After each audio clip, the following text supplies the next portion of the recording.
الله الرحمن الرحيم الحمد لله وكفى وسلام على عباده الذين اصطفى أما بعد فأعوذ بالله من الشيطان الرجيم بسم الله الرحمن الرحيم الله الذي خلقكم من ضعف ثم جعل من بعد ضعف قوة ثم جعل من بعد قوة ضعفا وشيبا يخلق ما يشاء وهو العليم القدير صدق اللہ العظیم۔ اللہ رب العزت نے ہمیں یہ زندگی دی ہے اور زندگی کا مقصد بنایا اللہ کو خوش کرنا۔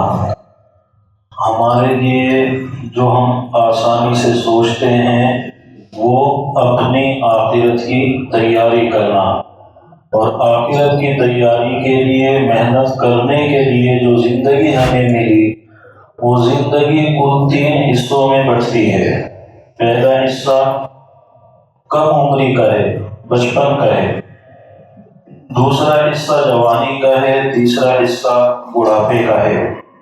جب آدمی بچہ ہوتا ہے اس وقت اس کو ایک زمانے تک کسی بھی چیز کا احساس، کسی بھی چیز کا شعور، علم بالکل نہیں ہوتا۔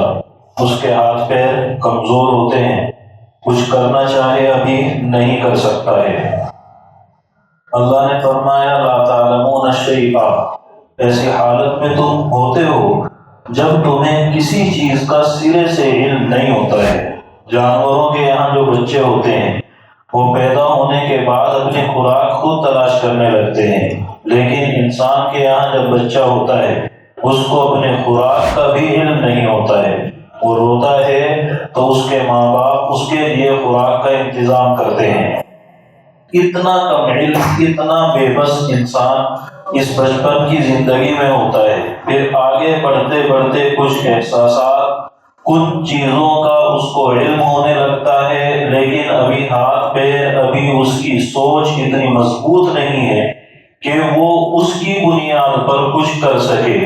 پھر دوسرا مرحلہ اس کی جوانی کا آتا ہے، جس عمر کے اندر انسان کی سوچ بھی مکمل ہوتی ہے، اس کو علم بھی مکمل ہوتا ہے اور اس کے ہاتھ پیر بھی مضبوط ہوتے ہیں۔ جس عمر کے اندر وہ جو چاہے کر سکتا ہے، اچھا یا برا، چھوٹا یا بڑا، ہر طرف اس کے قدم، اس کی سوچ، اس کے عمل دخل بڑی آسانی سے آگے بڑھتے ہیں۔ پھر تیسرا مرحلہ آتا ہے جس میں انسان کی سوچ تو بہت مکمل ہوتی ہے لیکن ہاتھ پیر کمزور پڑنا شروع ہو جاتے ہیں، اور اس مرحلے میں انسان آ جاتا ہے کہ وہ چاہتا ہے میں عبادت کروں، بدن ساتھ نہیں دیتا ہے کہ وہ کھڑا ہو کر کچھ کر سکے۔ وہ چاہتا ہے کہ میں غریبوں کی مدد کروں، بدن ساتھ نہیں دیتا کہ وہ اپنے لیے کچھ کما سکے۔ وہ اس مرحلے میں آتا ہے کہ میں اپنوں کا سہارا بنوں، اب اس کو خود سہارے کی ضرورت پڑنے لگتی ہے۔ غرض یہ کہ انسان کی زندگی میں شروع کا مرحلہ جہاں اس کو نہ علم ہے نہ اس کا بدن ساتھ دیتا ہے، آخر کی زندگی میں وہ مرحلہ جہاں سوچ مکمل ہے، علم بھی ہے لیکن ابھی بھی بدن نے ساتھ چھوڑ دیا ہے۔ ان دونوں کے درمیان کا مرحلہ اصل وہ ہے جس میں ہم، آپ یا کوئی بھی شخص اس عمر میں آنے کے بعد چھوٹے سے چھوٹا اور بڑے سے بڑا کام آسانی سے کر سکتا ہے۔ اس کو شوق ہے کہ وہ اللہ کی عبادتیں کرے، بہت آسان ہے۔ اس کو شوق ہے کہ وہ اپنی معاشی زندگی بہتر بنائے، اپنے گھر کو مضبوط کرے، اس پر وہ محنت کر سکتا ہے۔ وہ چاہتا ہے میں غریبوں کے لیے کچھ کام کروں، بہت آسان ہے۔ وہ چاہتا ہے میں ظلم و ستم کو مٹانے کے لیے کچھ کام کروں، بہت آسان ہے۔ وہ چاہتا ہے کہ میں معاشرے اور سماج کے لیے کچھ بہتر قدم اٹھاؤں، وہ اس کو بھی کر سکتا ہے۔ وہ چاہتا ہے کہ لوگوں کے ظلم و ستم کے باوجود میں اللہ سے جڑا رہوں، یہ بھی اس کے لیے ممکن ہے۔ ہر وہ عمل جس کی اس کو خواہش ہو، ہر وہ کارنامہ جو وہ کرنا چاہے، اس عمر میں آسان ہے۔ پہلی عمر اور آخر کی عمر دونوں میں مشکل ہے، لیکن اس عمر کے اندر آپ بہت آسانی سے کر سکتے ہیں۔ قرآن کریم سب پڑھتے ہیں، سورہ کہف بھی سب پڑھتے ہیں، یہ پڑھنی چاہیے جمعے کے دن خاص طور سے، لیکن اس کے علاوہ بھی سورہ کہف ہمیں بہت کچھ سکھاتی ہے۔ وہ سورت ہمیں سکھاتی ہے چند نوجوانوں کی باتیں۔ کون ہے وہ نوجوان جو اس ملک میں ہے جہاں کفر اور ظلمت اندھیری بالکل ٹوپ پر ہے، جہاں اللہ کا نام لینے والا کوئی نہیں ہے، بلکہ اس وقت کا بادشاہ چاہتا ہے کہ میری عبادت ہو، اس وقت کا بادشاہ چاہتا ہے کہ جس کی میں کہوں اس کی عبادت لوگ کریں، اللہ کو ایک نہ مانے۔ اس معاشرے میں یہ نوجوان ہے۔ ایک نوجوان کے ذہن میں آتا ہے کہ یہ ہم جس کی عبادت کر رہے ہیں یہ تو ہمارے جیسا ہے تو ہم کیوں کریں؟ وہ جا کر کے تنہائی میں بیٹھتا ہے، دوسرے کے ذہن میں آتا ہے، وہ بھی وہیں اتفاق سے جمع ہوتا ہے، تیسرا، چوتھا، پانچواں، چھٹا، کتنے کل تھے۔ قرآن نے کہا لوگوں کو اس کا صحیح علم نہیں، لیکن قرآن کا جو بیان ہے اس سے اندازہ ہوا، مفسرین نے کہا وہ 7 تھے، اور وہ ساتوں کے ساتوں ایک نہج پر، ایک طرح کی سوچ پر جمع ہوتے ہیں۔ وہ سوچ کیا ہے؟ اس روئے زمین سے ہمیں ظلم و ستم کو مٹانا ہے، ہمیں لوگوں کو بتانا ہے کہ عبادت کا مستحق صرف اللہ ہے، اس کے علاوہ کوئی نہیں ہے۔ اس طریقے سے یہ لوگ کھڑے ہوتے ہیں۔ اذ اول فتیۃ الی الکہف فقالوا، یہ لوگ ایک غار میں جاتے ہیں اور وہاں جا کر اللہ سے فریاد کرتے ہیں کہ اللہ تو ہمیں استقامت دے، اے اللہ تو ہمیں صحیح سمت دے، صحیح راستہ دے، ہمیں ہدایت دے۔ یہ دعائیں کر رہے ہیں کب؟ جب یہ اپنی محنت کر کے آ چکے ہوتے ہیں، جب یہ بادشاہ کے سامنے صاف لفظوں میں کہہ چکے ہوتے ہیں ہم اللہ کے علاوہ کسی دوسرے کو معبود نہیں کہیں گے، اللہ کے علاوہ کسی دوسرے کو ہم عبادت کے لائق نہیں مانیں گے۔ اگر ہم نے ایک اللہ کے علاوہ کسی دوسرے کو سجدہ کر لیا، اگر ہم تمہاری باتوں میں آ کر مجبور ہو گئے، اگر ہم نے یہ دل سے کہہ دیا، یہ زبان پر لے آئے کہ فلاں بھی عبادت کے لائق ہے، تب تو ہم نے انتہائی ظلم کی بات ہے۔ لَقُلْنَا اِذًا شَطَطًا، بہت ہی بدترین ظلم کی بات ہم کر رہے ہیں۔ کہاں کہہ رہے ہیں بات؟ اس وقت کے بادشاہ کے سامنے کھڑے ہو کر کے کہہ رہے ہیں۔ کون کہہ رہے ہیں؟ چند نوجوان ہیں۔ یہ لوگ جب اس حالت میں ہیں، اللہ ان کی حفاظت کا سامان کرتا ہے، اور وہ حفاظت کا سامان یہ کہ ایک غار میں جا کر کے پناہ لیتے ہیں، جہاں جا کر اللہ سے فریاد کرتے ہیں۔ اس سفر میں ایک کتا ان کے ساتھ ہوتا ہے، اللہ تعالیٰ اس کتے کو اتنی عزت دیتا ہے کہ اس کا تذکرہ قرآن میں کرتا ہے۔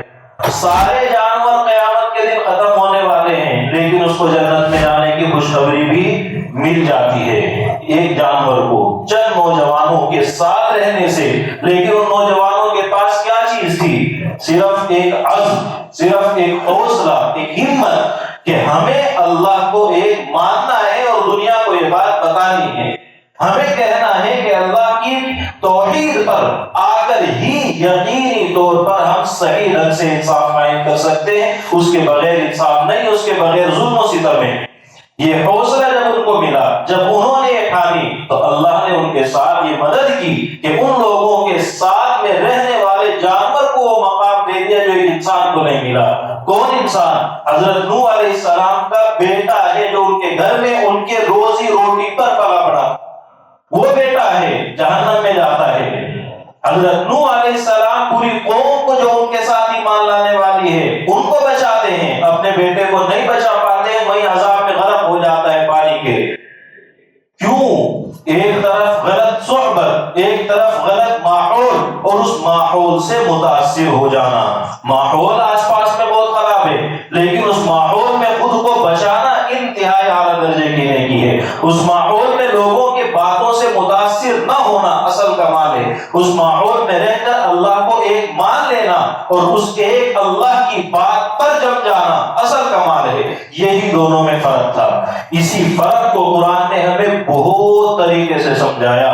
یہ بتایا کہ جوانی کی عمر وہ ہے جس میں لڑکھڑاتا انسان بہت جلدی ہے، بہت جلدی بہک جاتا ہے، جذبات بہت ہوتے ہیں۔ اس وقت میں امنگیں انسان کے اندر پھوٹ پھوٹ کر کے نکلتی ہیں۔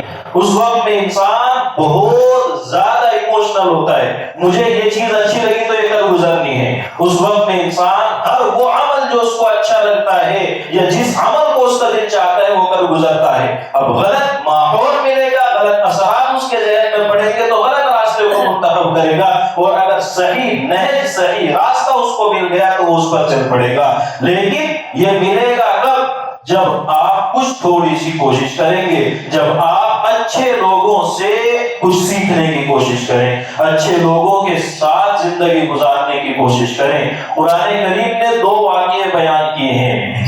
ابھی یہاں بیان میں ہمیں پورے واقعات نہیں بیان کرنے ہیں، ہمیں سبق لینا ہے جو قرآن ہمیں سمجھاتا ہے. پورے واقعات سنیں کسی دوسرے وقت میں.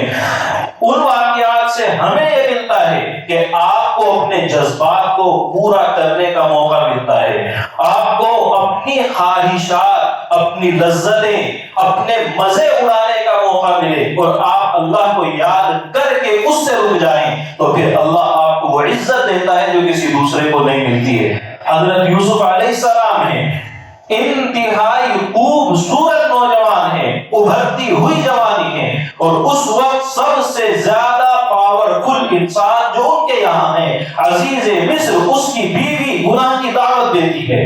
سوچنے کا مقام ہے، انتہائی خوبصورت عورت اور ایک معزز عورت جس کی سماج میں ایک حیثیت ہو، تنہائی کے وقت میں ایک گناہ کے لیے کہتی ہے.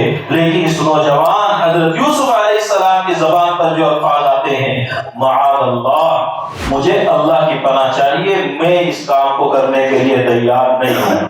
یہ لفظ ہمارے کانوں میں پڑھنے کے لائق، ہمارے ذہن میں بیٹھنے کے لائق. اس موقع پر جہاں آدمی یہ کہے کہ بند کمرے ہیں، بعد میں توبہ کر لیں گے، وہاں کہتے ہیں کہ اللہ کی پناہ، اللہ نے مجھے پالا پوسا ہے، اللہ نے میری تربیت کی ہے، جس کے گھر میں میں رہتا ہوں اس کا مجھ پر احسان ہے. احسان فراموشی کو اللہ برداشت نہیں کرتا ہے.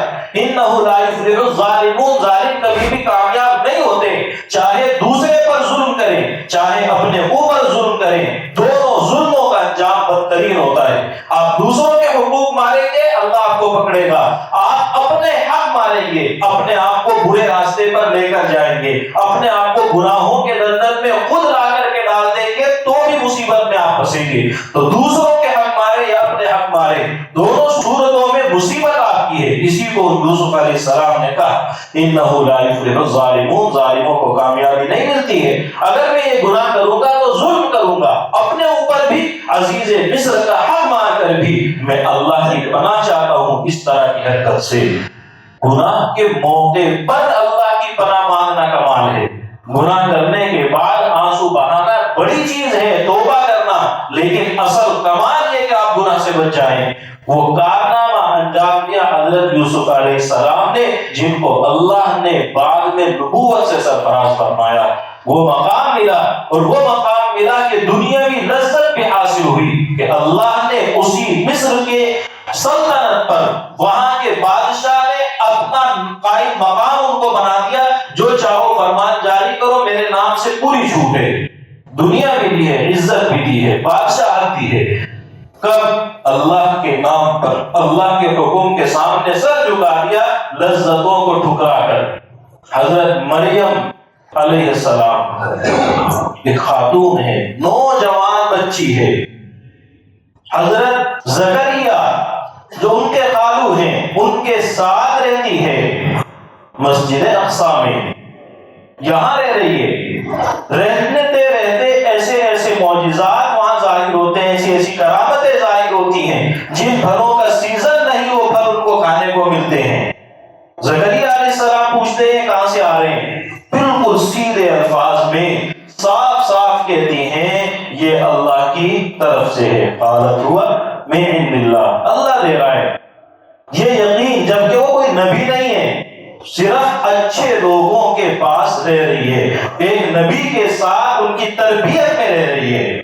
اس کا اثر یہ ہے کہ یہ اللہ مجھے دیتا ہے، اور آگے یہ بھی کہہ دیتی ہے کہ اللہ جسے چاہتا ہے بے حساب دیتا ہے. ان اللہ یرزق من یشاء بغیر حساب، بے حساب اللہ دیتا ہے. جب اس زندگی کو گزارتے ہوئے ایک دن غسل کرنے کے لیے جاتی ہیں، اور ظاہر بات ہے غسل کرنے کے لیے جو جگہ ہوگی وہ تنہائی کی ہے. تو جب وہاں گئی اور فرشتہ ان کے کے سامنے آیا، فتمثل لها بشرا سویا، ایک بہترین عمدہ نوجوان کی شکل میں فرشتہ آ گیا، جبکہ وہ تنہائی میں ہے۔ یہ گناہ کا موقع ہے، انہیں نہیں پتا ہے کہ یہ فرشتہ ہے، ان کے خیال میں ایک نوجوان ہے اور خوبصورت ہے، تنہائی کا موقع ہے، لیکن کیا کہتی ہے؟ انی اعوذ بالرحمن منک ان کنت تقیا، میں تجھ سے اللہ کی پناہ مانگتی ہوں، اگر تیرے دل میں تھوڑا بھی ڈر ہے تو تو دفع ہو جا۔ اس گناہ کے موقع پر اللہ کی پناہ مانگتی ہوں۔ یوسف علیہ السلام گناہ کے موقع پر معاذ اللہ کی پناہ مانگتا ہوں۔ دونوں نوجوانی کی عمر میں ہیں، عورتوں کے لیے بھی سبق ہے، مردوں کے لیے بھی سبق ہے کہ گناہ کا موقع آئے اللہ کو سوچو، اللہ دیکھ رہا ہے، حساب لے گا، اس جوانی کا بھی حساب ہوگا۔ اللہ کے رسول صلی اللہ علیہ وسلم نے فرمایا 7 لوگ ایسے ہیں جنہیں اللہ اپنے سائے میں اس دن جگہ دے گا جس دن اس کے عرش کے سائے کے علاوہ کوئی سایہ نہیں ہے۔ 7 یظلهم اللہ فی ظلہ یوم لا ظل الا ظلہ، جس دن اس کے سائے کے علاوہ، عرش کے سائے کے علاوہ کوئی سایہ نہیں ہے، اس دن ان کو جگہ دے گا۔ ان میں سے ایک شاب نشأ فی عبادت اللہ، وہ نوجوان جس کی نشو و نما، جس کی بڑھوتری، جس کی گروڑ، جس کی جوانی آئی ہو اس حال میں کہ وہ تنہا اللہ کی عبادتیں کرتا ہو، رات میں دن میں جس وقت اس کو موقع ملا اللہ کو یاد کرتا ہے، گناہ کی طرف ذہن جاتا ہے تو کہتا ہے نہیں اللہ کے سامنے مجھے جواب دینا ہے، قیامت کے دن اس جوانی کا باقاعدہ سوال ہونا ہے۔ مشہور حدیث سب نے سنی ہوئی ہے کہ 5 چیزوں کے بارے میں جب تک جواب نہیں دو گے تب تک انسان کے قدم اللہ کے سامنے سے ہٹیں گے نہیں۔ لا تزول قدم ابن آدم حتی یسأل عن 5، اللہ کے سامنے سے انسان کے قدم نہیں ہٹیں گے جب تک کہ 5 چیزوں کے بارے میں اس سے نہ پوچھا جائے۔ اس کی جوانی کے بارے میں بھی پوچھا جائے گا، کہاں اس کو ختم کیا تھا۔ تو جس کے ذہن میں یہ بیٹھ گیا کہ اس جوانی کا حساب مجھے دینا ہے، دوسری بات یہی پر یہ سمجھ لی جوانی کے بارے میں اتنی اہمیت کیوں ہے۔ اللہ یہاں بھی کہہ رہے اللہ کے رسول کے ان 5 سوالوں میں سے ایک سوال جوانی کا ہے، ادھر اللہ کے رسول فرما رہے ہیں کہ جوانوں کو اللہ اپنے عرش کے سائے میں جگہ دے گا۔ 7 آدمیوں کو ان میں سے ایک جوان ہے۔ وجہ یہی ہے، کام کرنے کی عمر یہی ہے، سر کارنامے انجام دینے کی عمر یہی ہے۔ اس عمر کو جس کو ہم سمجھتے ہیں کہ جب آگے بڑھیں گے تو دیکھیں گے مسجدوں کا روح، اس عمر میں اصل کام کرنا ہوتا ہے۔ اسی عمر میں لوگوں نے ہم تک دین کو پہنچایا ہے، اسی عمر میں لوگوں نے بڑے بڑے کارنامے انجام دیے ہیں۔ تو یہ عمر وہ ہے۔ حضرت موسیٰ علیہ السلام کے بارے میں اللہ نے قرآن میں فرمایا فَمَا آمَنَ لِمُوسَىٰ إِلَّا ذُرِّيَّةٌ مِّن قَوْمِهِ عَلَىٰ خَوْفٍ مِّن فِرْعَوْنَ وَمَلَئِهِ أَن يَفْتِنَهُمْ۔ موسیٰ علیہ السلام نے اپنی قوم کو اتنی دعوتیں دی، ان دعوتوں کا اثر کی کوئی نہیں لے رہا تھا، کوئی ایمان لانے کے لیے تیار نہیں تھا۔ ان کی قوم کے جو بچے تھے وہ ایمان لائے۔ قوم کے بچوں کا مطلب چھوٹے بچے نہیں، نوجوان، یعنی جو بڑے لوگ تھے انہوں نے ایمان قبول کرنے سے منع کر دیا۔ کیوں منع کیا تھا؟ فرعون کے ڈر سے۔ اس کے جو بڑے لوگ تھے، فرعون کے درباری تھے، ان کے ڈر سے ایمان نہیں لائیں گے۔ لائے تو وہ چند نوجوان ایمان لائے ہیں، جن کے بعد پوری قوم کے اندر اسلام پیدا ہے۔ تو اسلام کو یعنی وہ اسلام جو حضرت موسیٰ علیہ السلام لے کر کے آئے تھے وہ ان کے یہاں پیدا ہے چند نوجوانوں کی برکت سے۔ قرآن ان ساری چیزوں کو بیان کرتا ہے۔ تو جوانی کی اہمیت ہے، اللہ کے یہاں بھی ہے۔ اس عبادت کی اہمیت ہے جو آپ لذت کے زمانے میں کرتے ہیں۔ اس اللہ سے ڈرنے کی اہمیت ہے، جب آپ نہ ڈریں تو اپنی بہادری سمجھ سکتے ہیں۔ اس عبادت کو اللہ قدر کی نگاہ سے دیکھتا ہے جو آپ لذت کو ٹھکرا کر کے کرتے ہیں۔ جب ایک طرف سے گناہ کے لیے آپ کو باقاعدہ اچھے انداز میں بلایا جا رہا ہو اور آپ یہ کہہ دیں کہ اللہ مجھے دیکھ رہا ہے، تب اللہ آپ کو وہ مقام دیتا ہے جس جیسے مقام کے لیے لوگ ترستے ہیں، جس جیسے مقام کو لوگ حسرتیں کریں گے، وہ مقام ملے گا جب آپ جوانی کی عمر میں قدم بڑھائیں گے۔ حضرت مصعب بن عمیر رضی اللہ عنہ نوجوان صحابی ہے۔ کون سا نوجوان؟ جو عیاشیوں کی انتہا پر تھا۔ عیاشیوں کا مطلب گناہ نہیں ہے، کبھی فوراً ذہن ادھر جائے۔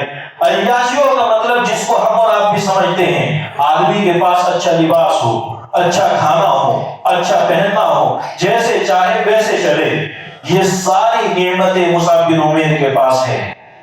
نوجوان ہے، خوبصورت ہے، لباس باقاعدہ مجھے فلاں علاقے کا لباس پسند ہے تو وہاں سے آئے گا، اتنا مہنگا ہے فرق نہیں پڑتا ہے وہی آئے گا۔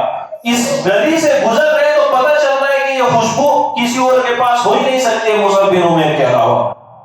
یہ نعمت اللہ نے دی ہے، بہترین خوشبو، بہترین لباس، بہترین شکل و صورت، بہترین کھانا، اور ایسی زندگی کے لوگ رشک کرتے ہیں، لیکن جب اسلام قبول کرتے ہیں یہ ساری نعمتیں چھن جاتی ہیں، ساری نعمتیں چھن جاتی ہیں۔ تفصیلی واقعہ آپ بعد میں سنتے رہیں۔ یہاں جو بات سمجھنے کی، جوانی کی عمر میں لذتوں کو ٹھکرا دیا، نتیجہ کیا ہے؟ اللہ نے قبول کیا، مدینہ منورہ اسلام کا مرکز بنا، اسلام کے لیے اصل مرکزی جگہ مدینے کو ملی ہے جہاں سے اسلام ساری دنیا میں پھیلا ہے، لیکن وہاں سب سے پہلے اسلام کے داعی، اسلام کے مبلغ مصعب بن عمیر رضی اللہ عنہ اللہ کے رسول صلی اللہ علیہ وسلم نے بھیجا ہے۔ انہی مصعب بن عمیر کے ہاتھ پر جو چھوٹی عمر کے نوجوان ہیں، بہت سے بڑے بڑے مدینے کے سردار اسلام لاتے ہیں، اور اگلے سال جب اللہ کے رسول نے بھیجا ان سب کو لے کر اللہ کے رسول کی خدمت میں حاضر ہوتے ہیں۔ یہی مصعب بن عمیر رضی اللہ عنہ غزوہ احد میں جب شہید ہوتے ہیں، اللہ کے رسول صلی اللہ علیہ وسلم بہت سی باتیں کہتے ہیں ان کے بارے میں، آخر میں فرماتے ہیں من المؤمنین رجال صدقوا ما عاهدوا الله علیہ فمنهم من قضى نحبه ومنهم من ينتظر، کہ ایسے مومنین بھی ہیں جنہوں نے اللہ سے جو عہد کیا تھا اس کو پورا کر دکھایا ہے۔ آپ کوئی وعدہ کریں اور اس وعدے پر جب رائٹ کلک ہو جائے کہ ہاں یہ اچھا ہو گیا، اور وہ کلک کرنے والا کوئی معتبر آدمی ہو تو اس سے زیادہ خوشی کسی کو نہیں ہوتی ہے۔ جب ساری زندگی کے پورے عمل کا مقصد تھا کہ اللہ خوش ہو جائے اور اللہ کے رسول نے آ کر کے کلک کر دیا کہ ہو گیا، اس سے زیادہ کامیابی اور کیا چاہیے؟ یہ حضرت مصعب بن عمیر ہیں۔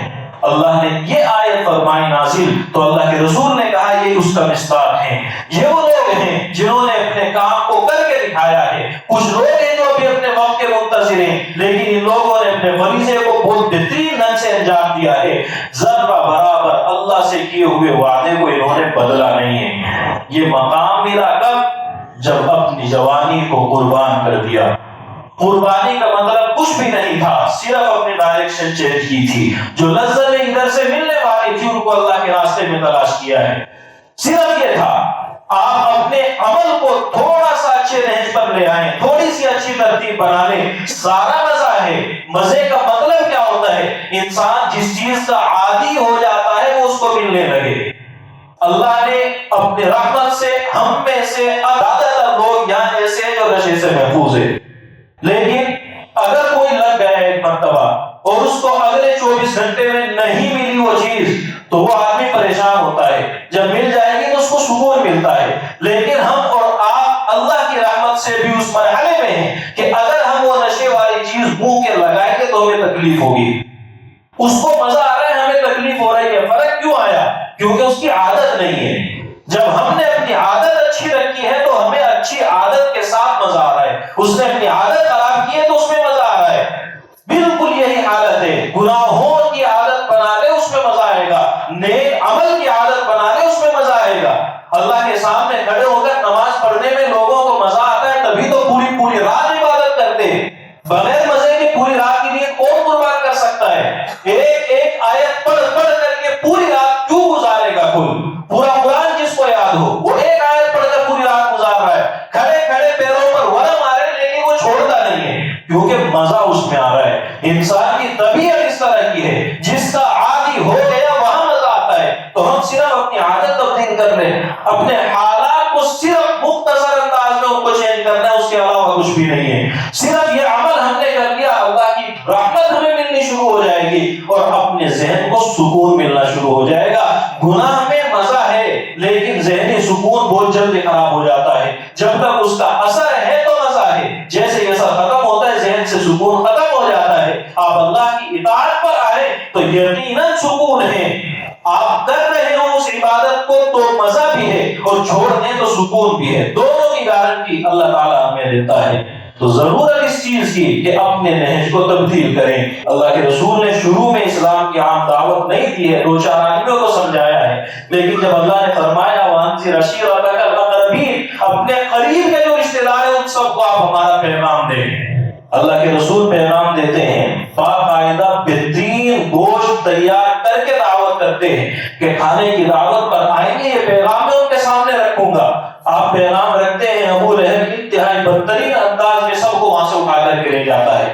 دوسری دعوت ہوتی ہے، دوسری دعوت میں بھی یہی کر رہا ہوتا ہے ابو لہب، لیکن اس وقت حضرت ابو طالب اس سے سخت لہجے میں بات کرتے ہیں اور یہ کہتے ہیں کہ ٹھیک ہے یہ جو کر رہا ہے کرنے دیں، ہم اس کے کام کو مانیں گے تو نہیں، لیکن اس کو اکیلا چھوڑیں گے بھی نہیں، ہم اس کی حمایت کریں گے، یہ جو چاہے وہ کرتا رہے، لیکن اس کو تنہا نہیں چھوڑیں گے، البتہ اس کی بات نہیں مانیں گے۔ تو ان دونوں دعوتوں سے صرف یہ ہوا کہ ابو طالب کی حمایت حاصل ہوئی، ایمان کسی نے قبول نہیں کیا ہے۔ آپ کے پورے گھرانے میں سب سے پہلے اسلام قبول کرنے والا شخص اگر کوئی ہے، حضرت علی بن ابی طالب ہیں، جو ایک نوجوان ہیں، سب سے پہلے وہ شخص جو اللہ کے رسول کی دعوت پر لبیک کہتے ہیں۔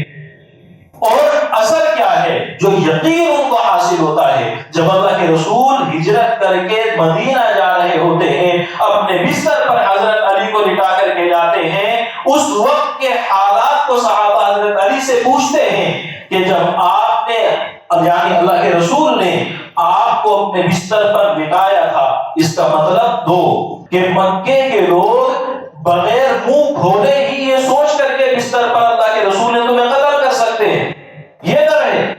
پھر اگر انہوں نے منہ کھول کر کے دیکھا بھی، چادر ہٹا کر کے دیکھی بھی، اور ان کو نظر آ گئے اللہ کے رسول کی جگہ آپ، تو غصے میں آ کر کے تمہیں قتل کریں گے، دونوں صورتوں میں جان جا رہی ہے، تمہیں ڈر نہیں لگا؟ رات میں اس دن تمہاری نیند نہیں اڑی؟ حضرت علی نے فرمایا میں سکون سے سویا ہوں۔ کیوں؟ کیونکہ رخصت ہونے کے وقت اللہ کے رسول نے مجھ سے ایک بات کہی تھی کہ یہ لوگوں کی میرے پاس امانتیں ہیں، یہاں سے چلنے کے وقت یہ امانتیں لوگوں کو دے دینا اور مدینے میں آ کر ہم سے مل جانا۔ جب اللہ کے رسول نے یہ کہا کہ مدینے میں آ کر ہم سے مل جانا، تو مجھے یقین ہو گیا تھا کہ میں اللہ کے رسول سے ملنے والا ہوں، اور جب ملنے والا ہوں تو موت کیسی ہے؟ تو مجھے تو یقین وہاں تھا، مجھے بے اطمینانی کیسے ہو سکتی تھی؟ کون ہے وہ؟ ایک نوجوان شخص ہے، تھوڑی سی عمر کا انسان ہے، اور کتنے بڑے بڑے کارنامے انجام دیے گئے ہیں۔ حضرت علی کے حالات پڑھیے، آپ کو معلوم ہوگا۔ اس لیے ضرورت اس چیز کی کہ خود پر یقین کریں، یقین کریں کہ انسانیت کی سب سے بہترین نظام، سب سے بہترین کتاب جو ہمیں سب سے عمدہ نظام دیتی ہے، قرآن مقدس وہ ہمارے پاس ہے۔ سب سے بہترین لیڈر جس کو دنیا تسلیم کرتی ہے جناب رسول اللہ صلی اللہ علیہ وسلم، ہم ان کو اپنا رہبر مانتے ہیں اور دل سے یقین کرتے ہیں کہ آپ نے جو بتایا ہے وہ صحیح ہے۔ ہم یقین کرتے ہیں کہ ہمارے پاس جو قانون ہے وہ مظلوموں کی مدد کرنے والا ہے۔ ہم یقین کرتے ہیں کہ ہمارے پاس جو قانون ہے وہ عورتوں کو انصاف دلاتا ہے۔ ہم یقین کرتے ہیں اور سچائی ہے، ہمارے پاس جو قانون ہے وہ بڑوں کی عزت کرنا سکھاتا ہے۔ ہمارے پاس جو قانون ہے چھوٹوں کے ساتھ شفقت کرنا سکھاتا ہے، غریبوں کی مدد کرنا سکھاتا ہے، غریبوں کا خون چوسنا نہیں سکھاتا ہے۔ ہمارا قانون یہ نہیں کہتا ہے کہ پہلے آپ بہترین بڑی بڑی بیماریاں لوگوں میں پھیلائیں اور پھر اس کی دوا لا کر کے دے دیں اور اس سے کمائی کریں اور یہ کہیں کہ ہم نے اتنی ترقی کی ہے۔ یہ انسانیت، یہ برائے نام انسانیت، یہ ظالمانہ انسانیت اسلام کی تعلیم نہیں ہے۔ اسلام لوگوں کی جانوں کی عزت کرنا اور ان کا احترام کرنا سکھاتا ہے، بغیر کسی مذہب کے فرق کے ہر ایک کے ساتھ عزت کرنا سکھاتا ہے، ہر ایک کو ویلیو دینا اسلام کا نظام ہے اور اس کا قانون ہے۔ ہمارا نظام مکمل ہے، غلطی کہیں کہیں ہم سے ہو رہی ہے، اس لیے ہم دوسروں کو اپنے سے بڑا اور اپنے سے بہتر سمجھنے لگے ہیں۔ تو اس سوچ کو ہمیں ختم کرنی چاہیے، یقین کرنا چاہیے کہ جس دن ہم اپنے اصل نہج پر آ جائیں گے، جس دن ہم واقعتاً اللہ کے بتائے ہوئے قانون کو مان لیں گے، دنیا کے اندر لیڈرشپ بھی ہوگی، دنیا کو ہماری حقیقت بھی معلوم ہو جائے گی، اور اسلام کی عزت اور عظمت جو ہمارے بدعمالیوں کی وجہ سے اس وقت میں پامال ہوئی ہے وہ اللہ بحال کرے گا۔ اللہ تعالی ہم سب کو سمجھنے کی اور عمل کرنے کی توفیق عطا فرمائے۔